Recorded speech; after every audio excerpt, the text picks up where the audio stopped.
আমি আহিছিলোঁ তিনিচুকীয়া ডিব্ৰু চৈখোৱা বাগজান যোনটো অঞ্চলত জ্বলিছিলে সেই জেগাটোত আমি বৰ্তমান উপস্থিত হৈছোঁহি। তাৰে এটা ভিডিঅ' দিবলৈ আমাৰ নতুন চেনেলৰ NH ব্লগৰ দ্বাৰাদি দিবলৈ চেষ্টা কৰিছোঁ। মই দেখাইছোঁ আপোনালোকক এয়াই বাগজানত যিটো অঞ্চল জ্বলিছিলে তাৰে ভিতৰত প্ৰায় 10-12 কিলোমিটাৰমান ৰাস্তা জ্বলিছিলে।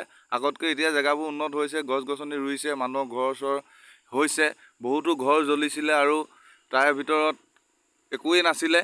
এতিয়া বৰ্তমান নতুনকৈ গঢ় লৈ উঠিছে গছ গছনি। বাউণ্ডেৰীটোৰ ভিতৰতে জ্বলিছিলে জুইকুৰা।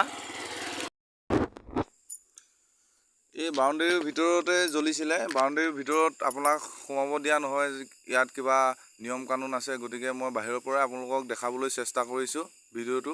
এইবিলাক জেগাই জ্বলি গৈছিলে আৰু আগলৈ ভিডিঅ'টো চাই থাকক, আগলৈ ভাল ভাল ভিডিঅ' আহি থাকিব। ভিডিঅ'টো যদি ভাল লাগে আপোনালোকৰ চেনেলটো ছাবস্ক্ৰাইব কৰি দিব আৰু শ্বেয়াৰ এণ্ড কমেণ্ট কৰিব।